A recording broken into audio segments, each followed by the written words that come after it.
Magandang hapon, Luzon, Visayas at Mindanao. Narito ang latest sa lagay ng ating panahon. Easterlies pa rin ang umiiral sa ating bansa at nagdudulot ho ito ng mga pag-ulan sa katimugang bahagi ng arkipelago, partikular dito sa Southern Leyte, Caraga at maging sa Davao Oriental. Kaya sa mga kababayan natin doon, saan man ang lakad natin sa araw na ito, huwag hong kalimutang magdala ng payong o mga pananggalang sa ulan at maging alerto po sa mga posibilidad ng mga pagbahasa. Pagkat yung mga pag-ulan na ito ay mahina hanggang sa katamtaman na kung minsan ay malakas na pagbuhos. Samantala sa natitirang bahagi ng ating bansa dito nga po sa Luzon, Metro Manila at natitirang bahagi ng Luzon area, sa natitirang bahagi ng Mindanao at natitirang bahagi pa ng Visayas ay mainit at malisangang panahon pa rin ang mararanasan nating panahon, lalo na't hindi po umiiral ngayon ang amihan sa bansa. Maaliwalas na papawrin na nakikita po natin at magpe-persist po ito sa mga susunod na oras. Walang inaasahang malawakang pag-ulan sa malaking bahagi ng Luzon at ilang bahagi ng Visayas at Mindanao. At katulad nga po ng nasabi ko ay mainit at malisangang panahon pa rin ho. Kaya't ating pong abiso sa ating mga kababayan, mag-ingat po tayo sa mga posibilidad ng heat exhaustions, heat cramps at maging ang heat stroke. At for prevention po, siguraduhin pong uminom po tayo ng sapat na tubig, iwasan muna ang matagal at long exposure sa direct sunlight, lalong-lalo sa katanghalian at hapon. Siguraduhin po na ventilated din ang ating area para nga po maiwasan ang init na nararamdaman po natin, maibsan at mabawasan. Samantala, para sa pagtayo ng ating panahon, bukas asahan pa rin natin ang bahagyang maulap hanggang sa maulap na papawrin. Wala o maliit ang tsansa ng malawakang pag-ulan sa malaking bahagi ng bansa, including dito sa Metro Manila. So, inaasahan po natin from 24 to 33 degrees Celsius pa rin ang air temperature.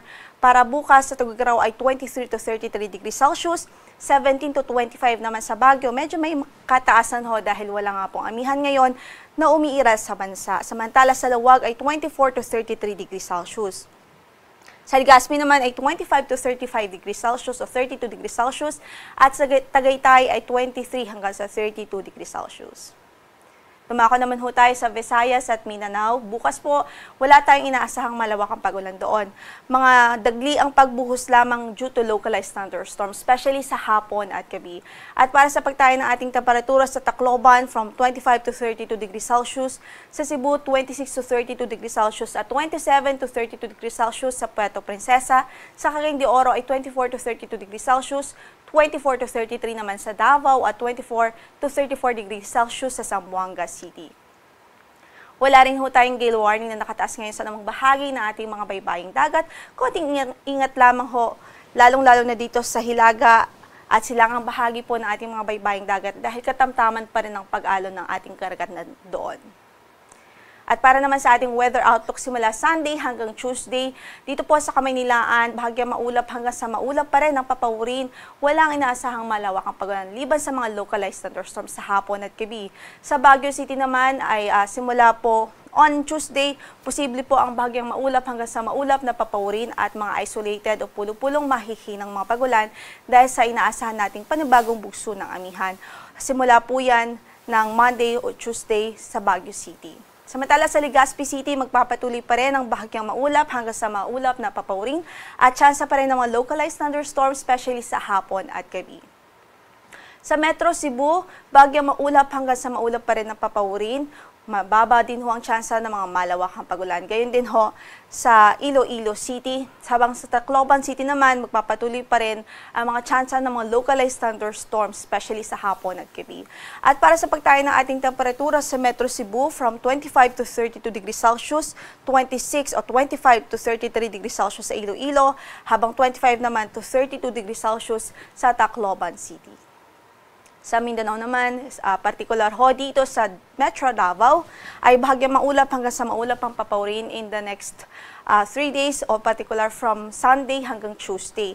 At mababa naman ang tsansa ng malawakang pag-ulan. Samantala sa Cagayan de Oro ay generally good weather naman ang mararanasang panahon sa weather outlook period na ito. At may tsansa lamang ng mga thunderstorms especially sa hapon at gabi.